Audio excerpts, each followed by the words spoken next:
ஏங்க உங்க மூலமா ஆண்டவர் மகிமைப்படணும் அப்படின்னா நிறைய மனுஷங்களுடைய வார்த்தையை நீங்க தள்ளிதான் ஆகணும். இருங்க நான் சொல்றேன்.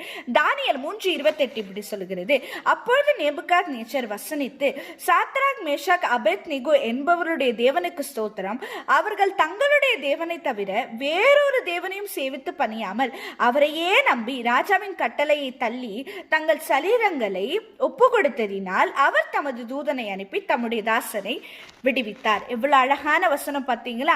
ஆண்டவர் உங்களை விடுவிக்கணும் அப்படின்னா, உங்க மூலமாக அவர் மகிமைப்படணும் அப்படின்னா, நீங்க ராஜாவின் கட்டளையை தள்ளிதான் ஆகணும், அவரையே நம்பிதான் ஆகணும். ஏன்னா அழகா சொல்லுது, அவரையே நம்பி ராஜாவின் கட்டளையை தள்ளி. நீங்க நிறைய பேர் சொல்லுவாங்க, ஒரு நாள் சர்ச்சுக்கு போகலன்னா ஒன்றும் ஆகாதுன்னு சொல்லுவாங்க. அப்படிப்பட்ட வார்த்தையெல்லாம் நீங்க தள்ளணும்.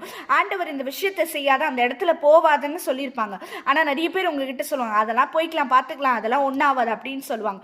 ஸோ இந்த மாதிரி ஆண்டவருக்கு முற்பாடான சொல்லுகிற எல்லா விஷயத்தையும் நீங்க தள்ளி அவரையே நீங்க நம்பும் போதுதான் உங்களால ஆண்டவர் மகிமைப்படுவார். உங்கள் மூலமாக என் ஆண்டவர் மகிமைப்படுவார்.